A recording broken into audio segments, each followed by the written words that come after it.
Sa mangga kindness experiment natin ay nakilala ko si Tatay Lotlot na isang tindero kung saan humingi ako ng mangga at binigyan niya naman ako. Pagtapos ng nangyari ay binigyan natin siya ng tulong at makeover. At maraming nakapansin sa inyo sa nakakaawang bahay ni Tatay at sumabog ang comment section sa request nyo na pabahayan si Tatay Lotlot. Kaya naman eto at pagbibigyan ko ang request ninyo. Ito pupuntahan natin yun si Tatay Lotlot. So surprise na naman natin siya. Ito yung matagal yung request. Gagawin natin ngayon.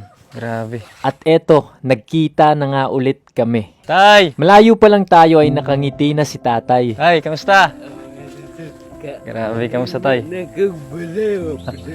Nagulat ako dahil nalaman ko nagsisimula na pala siyang magpagawa ng bahay gamit ang perang natanggap niya galing sa tulong natin nung nakaraan. So ito Tay, butas pa.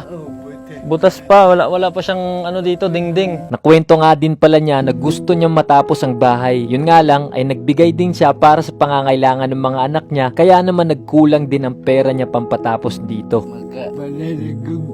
Hindi mahuman, basta makatabang ko nila. Nga naman dahil manulit kagulat. Na ay mo tabang ako at mas maayo mo. Salamat. Pinaimpake ko muna si Tatay Lotlot ng damit niya dahil pagbabakasyonin muna natin siya sa ibang lugar. Ang di niya alam ay habang nasa malayo siya ay meron tayong nakasetup na surprise. Inumpisahan nga natin to sa paggather ng mga materyales na gagamitin sa construction.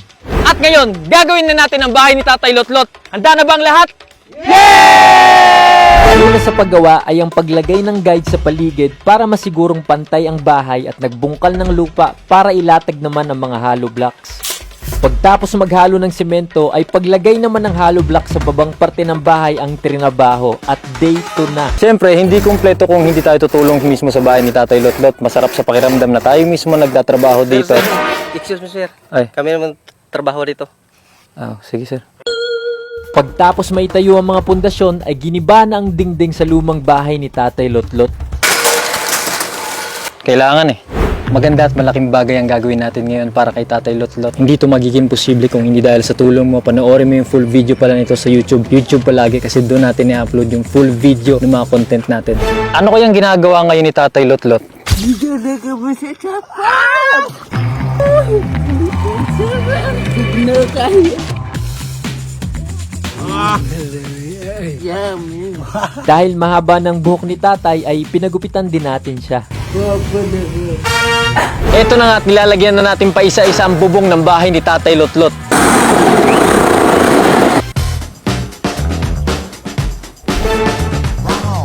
Uy. Eto na, sinisimulan na natin ang pagpintura sa loob ng bahay ni Tatay Lotlot para mas gumanda naman yung itsura. Tama, guys! Ito naman yung tinatawag na waterproofing. Pangpatibay ng dingding. Para mas tumagal ang dingding, ay nilagyan din natin to ng extra proteksyon. Pininturahan na nga din ang labas ng bahay ng kombinasyon ng pula at puti na paborito din nating kulay. Nakakalungkot nga lang dahil hindi na binalikan at tinakpan ng mga nagtrabaho ang taas na parte ng dingding. Nakakadismaya dahil malaki pati ang butas na pwedeng lusutan ng mga masasamang loob kung sakali at nandyan na rin ang pagpasok ng tubig ulan halimbawang lumakas ang hangin o bumagyo. Kaya kumuha na lang tayo ng ibang gagawa ng naiwang trabaho. Pinaayos na rin natin ang ibang back job. Dahil pula ang pintura sa loob at mukhang napakadilim, ay tayo na mismo ang nagtrabaho. Tulong-tulong na amboy sa pagpintura ng puti para maaliwalas naman sa mata. Pipinturahan ulit natin ng puti kasi masyadong madilim yung bahay kung pula. Pula na nga sa labas, pula pa sa loob. Tayo na lang magre-remedyo. Tawa nga, salamat lang natapos tayo magpintura sa Tatay Lotlot para sa excited na kami makita mo to. Matanggap mo na ang brand new house mo. Day 10 na! Ito na yung pinakaantay ng lahat. Siyempre, hindi makukumpleto yung bahay kung hindi tayo bibili ng gamit ni Tatay Lotlot. Para sa akin ay kulang din na bahay lang na walang laman ang ibigay natin. Kaya naman lalagyan natin ng laman ang bahay. Bumili tayo ng mga importanteng magagamit ni Tatay. Siyempre, napaka-importante ng foam para sa komportable at malambot na higaan. Ito lang ang makakaya natin ngayon kaya sana ma-appreciate ni Tatay. At finally, eto na nga. Natay, excited ka na? Oo. Yun tara, iso-surprise na natin si Tatay. Walang kaalam-alam si Tatay sa susunod na mangyayari. Eto na. Wala din siyang idea na nandito rin ang mga anak niya. Okay ka na, Tay? Oo. Ano, Tay? Excited ka na? Oo. Ready ka na, Tay? Oo. Ano, ready na rin kayo? Ready na? Ito na yung surprise natin para kay Tatay Lotlot at sa pamilya niya. 3, 2, 1, go.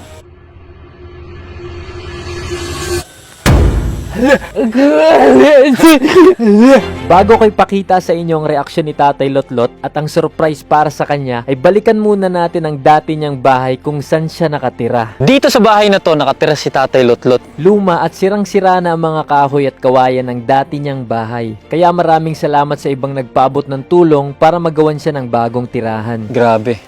Ito ang dating bahay ni Tatay at ito naman ngayon ang bago.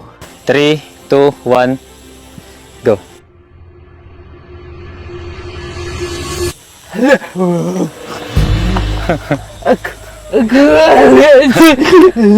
At ito na nga ang brand new house ni Tatay Lotlot.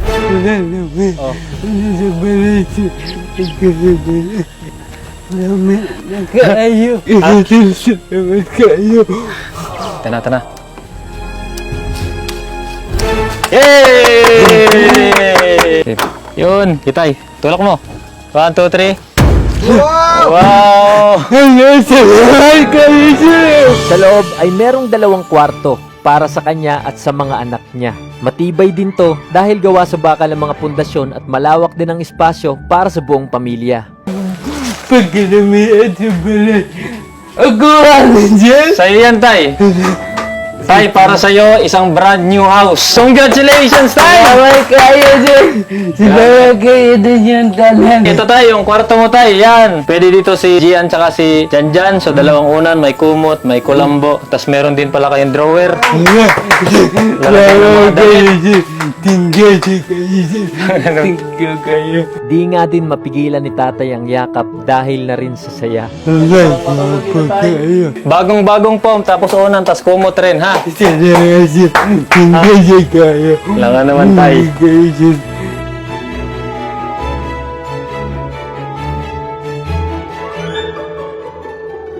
Ito, Tay, merong grocery para sa'yo. Tapos, ito yung picture natin. Yung una natin pagkikita. Tingga kayo dyan. Na trabaho ko. Hindi ko makatuo nga ako ang balay. At syempre, binigyan din natin ng panggasto si Tatay Lotlot. Tay, meron din ako bibigay sa'yo para panggastos-gastos mo rin, Tay. 1,000, 3, 6,000, 9, 10,000, Tay. Salamat kayo dyan. Tingga kayo dyan. Maganda ng bahay na. Maganda na. Eto nga at naging emosyonal ang panganay ni Tatay na si Gian. May bahay na kayo, oh. Alam niyo kung saan galing to? Dito to sa kabaitan na pinakita ni Tatay Lotlot nung first time namin nagkita. Hindi hadlang na ganito si Tatay.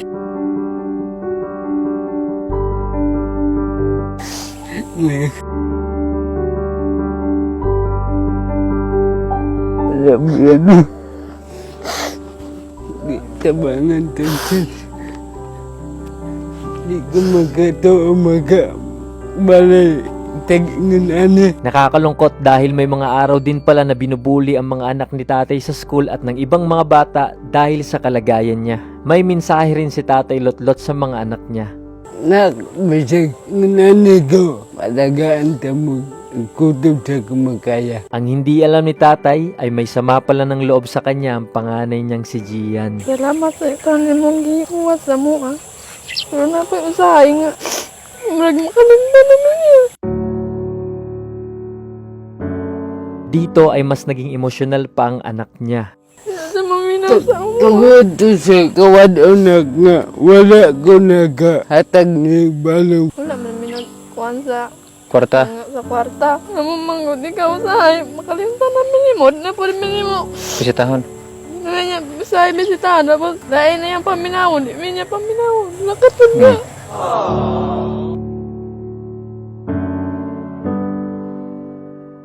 Tay, kito umiyak sa harapan mo yung anak mo. Ibig sabihin, may sama ng loob sa'yo yan. May pera ka man o wala, gusto nila puntahan mo sila. Kaya sana yun ang gawin mo na susunod, Tay, ha? Sorry kayo na kadong. Kayo na. Sorry na. Di na mausap na. Sorry na, ha? Sorry na mga anak niya. Salamat sa kayo. Yan naman, Tay. Salamat kaya. Salamat. Congratulations, Tay. Congratulations. Congratulations. Gian, Janjan, congratulations. Sir Manny Villar, baka naman.